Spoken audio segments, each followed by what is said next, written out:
Assalamualaikum warahmatullahi wabarakatuh. Perkenalkan, nama saya Arif Miftahudin dengan NPM 2021020285. Prodi Hukum Tata Negara dari kelas C.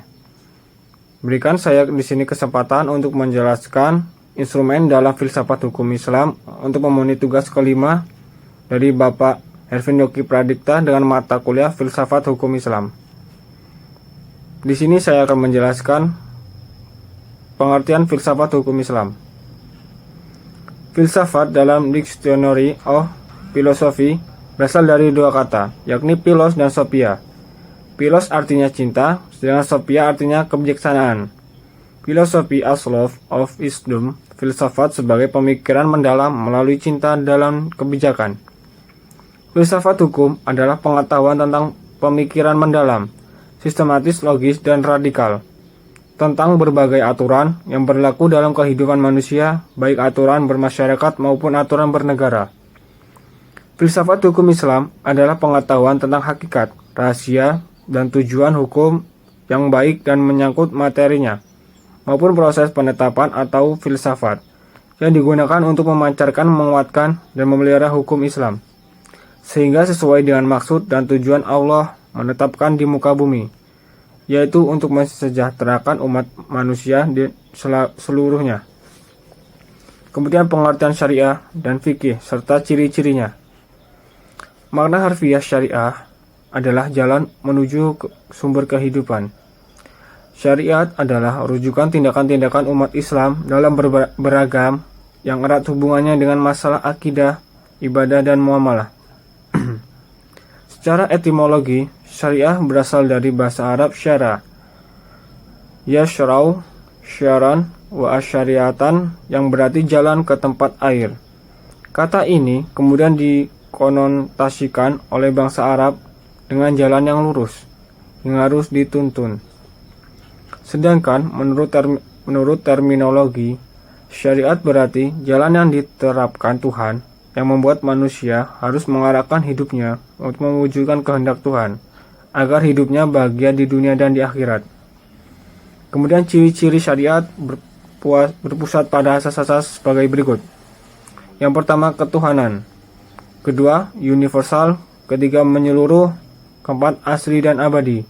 Kelima, mudah serta menghilangkan kesusahan. Keenam, memelihara maslahat manusia. Ketujuh, keseimbangan. Kedelapan, hubungan erat antara akidah dan kehidupan. Pengertian fikih. Fikih artinya faham. Sedangkan secara istilah, fikih adalah pemahaman mendalam para ulama tentang hukum syara yang bersifat amalia atau praktik yang digali dari dalil-dalil terperinci. Fikih diartikan sebagai ilmu yang mengkaji syariat.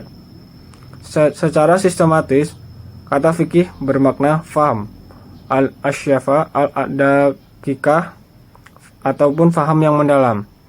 Mengetahui paham terhadap pembicaraan orang lain atau mengetahui sesuatu dan memahami dengan baik. Sedangkan menurut istilah adalah hasil penjabaran praktis tentang hukum-hukum syariat yang berkaitan dengan perbuatan mukallaf yang diambil dari dalil-dalil terperinci. Fikih sering disebut juga dengan jurisprudensi. Kemudian pengertian tasyri. Tasyri adalah kata yang diambil dari lafaz syariah yang artinya jalan yang lurus.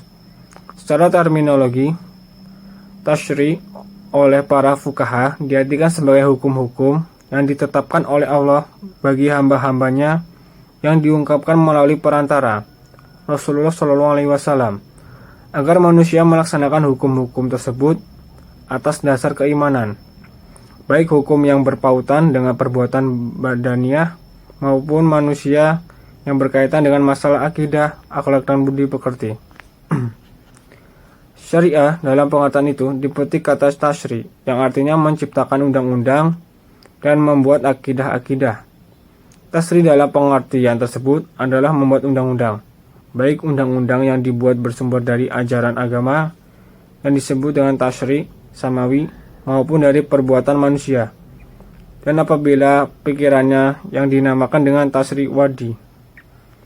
Pengertian di atas memberikan pemahaman bahwa tasyri merupakan proses pembuatan undang-undang yang diambil dari syariat. Oleh karena itu, syariat yang diturunkan oleh Allah Subhanahu wa taala dan yang datang dari Nabi Muhammad belum berarti telah menjadi tasri. Sebaliknya tasri di dalamnya adalah substansi dari syariat Islam. Itulah penjabaran yang dapat saya sampaikan. Kurang lebihnya saya mohon maaf dan kepada Allah saya mohon ampun. Wassalamualaikum warahmatullahi wabarakatuh.